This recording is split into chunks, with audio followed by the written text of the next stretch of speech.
Entonces, a partir de ese elemento, yo tendría como la obligación o la tarea de revertir, es decir, que la gran mayoría de los habitantes del barrio simplemente ven a la fiesta como, pues eso, ¿no? Una fiesta que no tiene otro sentido. Sin embargo, pues gracias a esa oportunidad que puedo ver que a partir de esa fiesta hay pues aprendizajes, hay transmisión de saberes, y bueno, eso que nos sigue dando pues un gran sentido de vida, ¿no? Por ejemplo, el hecho de que para una fiesta participen desde niños, mujeres, hombres, y de que también la gran encomienda que tienen, bueno, al menos en el barrio, es de que las personas mayores, sobre todo las mujeres, sean las encargadas de preparar una gran cantidad de alimento. Los demás o las demás personas que queramos aprender, pues nos tenemos que acercar a ver cómo es definitivamente ese proceso, que no es pues nada fácil. Y sin embargo, con el tiempo tú vas viendo, observando, dice, acomídete a arrimarle el agua, el jitomate, o sea, todos los elementos que se incorporan a esa gran comida, digamos, ¿no? Y cuando alguien mayor, por ejemplo, te dice, cuida mi cazuela, y tú te quedas al pendiente o con esa responsabilidad, ¿no? Pues de cuidarla, y regresa y te dice, es que ya aprendiste, ¿no? Ya aprendiste, y eso te queda como pues una gran satisfacción de que dices, bueno, después de ella voy a seguir yo con esa responsabilidad. Entonces, a pesar de que los demás integrantes del barrio no puedan ver que hay esas maneras de aprendizaje dentro de la comunidad, pues yo sí lo veo, ¿no? Y bueno, al menos pues esa es una gran tarea, porque desafortunadamente, pues como ya se comentó, ¿no? La ciudad nos absorbe. Entonces, pues hay que empezar como de este lado, de decir, bueno, compañeros, habitantes, vecinos, es que hay otras formas de aprender, ¿no? Definitivamente, y bueno, pues para mí es un gusto que este espacio sea para eso, ¿no? Compartir esas otras formas de aprendizaje.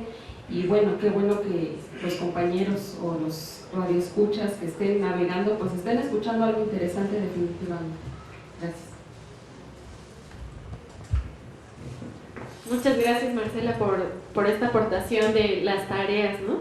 Y bueno, hemos hablado un poco de los avances, las dificultades, entre ellas algunas historias sobre la discriminación. Hemos hablado también cómo se vive la vida comunitaria e indígena en la ciudad. Hablábamos de esta aportación que nos hace Emily de si debemos dividir entre pueblos originarios y pueblos indígenas, que ha sido como una estrategia del gobierno para dividir a los pueblos. Incluso hay programas diferenciados para cada uno de ellos.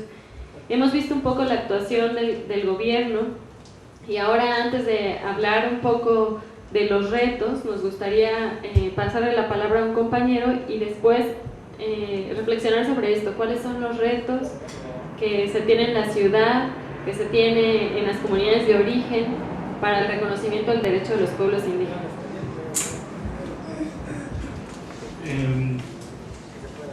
Pues, ¿cuáles son las políticas o el gobierno, cómo ha estado interviniendo? Pues yo creo que muchas cosas lo podemos ver en los medios de comunicación, pues está como folclore.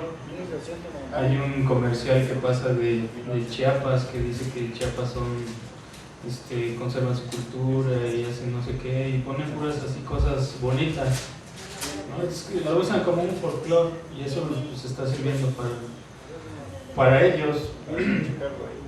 Por ejemplo, la otra vez que fui al encuentro de las lenguas indígenas en San Cristóbal de las Casas, estaba el secretario de Educación, Lujambio, y pues se puso un traje típico de allá, de los celtales, y entonces él empezó a hablar en celtal, aunque no se le entendía bien, no podía pronunciar bien, pero él pues quería como subir su rating, porque pues para que dijera, no, pues la gente, él habla pues como nosotros, entonces pues vamos a apoyarlo, y ahorita es el que se está como candidateando para la presidencia. Y así pues yo creo que lo usan mucho como para rating de los políticos. Y bueno, también son asistencialistas, como ya lo dijo la compañera muy claramente.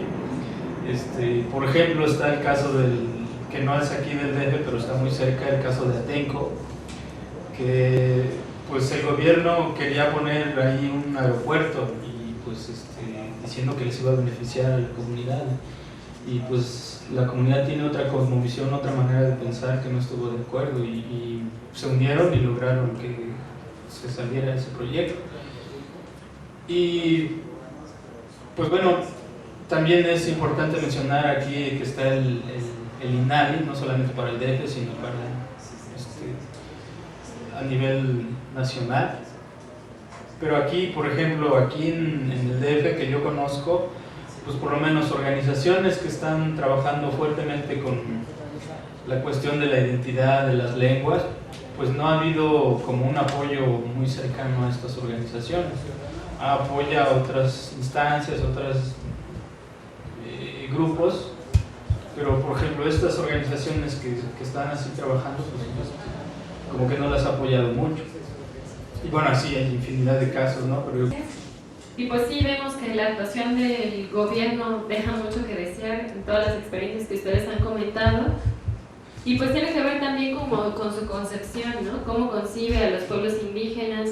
Por ejemplo, todas estas reformas constitucionales al artículo 2 constitucional, donde se habla de una nación pluricultural, sustentada en los pueblos indígenas, pero luego cuando se habla de los derechos, entonces sí hay muchas restricciones, siempre y cuando te ciñes al sistema normativo que nosotros regimos. Entonces, ¿cuál reconocimiento, por ejemplo, de los sistemas normativos indígenas cuando uno se tiene que ceñir a sus propios sistemas, ¿no? Y sí, por ejemplo, se ha folclorizado mucho estas cosas y se ve a los indígenas solo como fiestas, pero no se les reconoce como todas estas aportaciones de las que han ustedes hablado.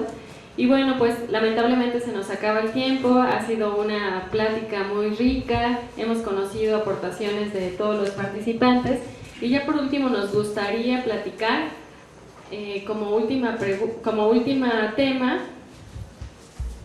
sobre los retos que se tienen para el reconocimiento de los pueblos indígenas. Y antes de pasarles la palabra y que nos comenten sobre estos retos, ¿qué tendríamos que hacer?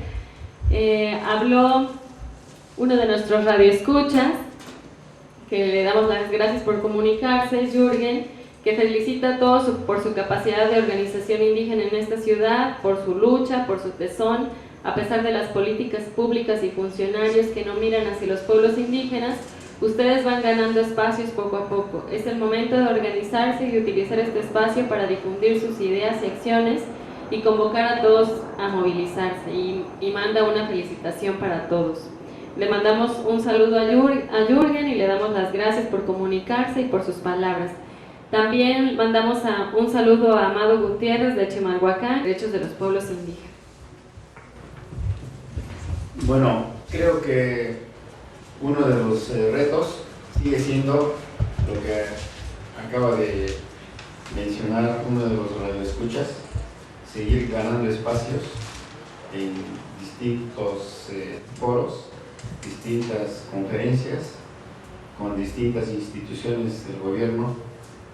Claro, nos queda el más cercano al gobierno del Distrito Federal, aunque las políticas públicas hacia los indígenas no han sido las que debieran de ser. Ese es un reto.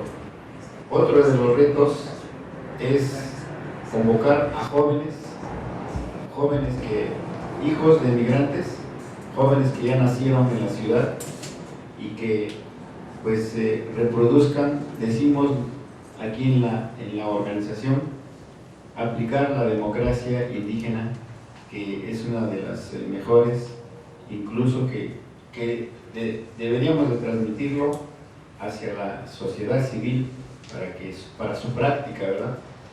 Porque eso es raro, como ellos, una parte de la sociedad civil lo ve como una cuestión rara de cómo practicamos, cómo recreamos la impartición de justicia en nuestras comunidades, y que alguien de los participantes dijo que las instituciones o el gobierno mismo trata de destruir. Por ejemplo, en el caso del tequio, cuando un gobierno envía recursos a fondo perdido para el pago de los tequios, una sola vez que se haga eso, se destruye lo que es el tequio, que es una forma que tiene muchísimos, cientos de años de práctica, y que decimos en la mente tenemos que es una verdadera estructura muy fuerte. Sin embargo, el gobierno de manera perversa lo puede hacer de una sola vez. Si no hay una solidez, si no hay una democracia sólida dentro de la comunidad, pero si existe, creo que va a ser muy difícil esa forma perversa de que se destruya. Entonces, que se convoque a jóvenes, eso sería un reto muy importante, que mantenga las organizaciones o que vaya creando a otras con sus conocimientos, y los que están estudiando, los jóvenes que están estudiando, hijos de indígenas, pues que volteen a su comunidad, a sus raíces, de manera que hay que rescatar una serie de cuestiones.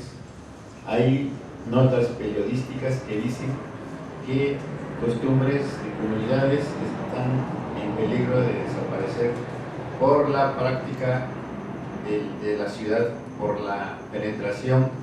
A veces los que vivimos en la ciudad inconscientemente introducimos prácticas que conocemos en la ciudad, y eso lo copia en nuestras comunidades, y quieren vivir, actualmente en nuestras comunidades quieren vivir como en la ciudad.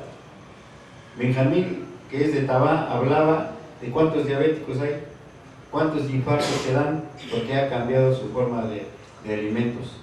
Ya no se consumen los quelites, sí hay que acompañarlo, ¿no? de vez en cuando, de la vitamina, bueno, eso, proteínas, pues, ¿no?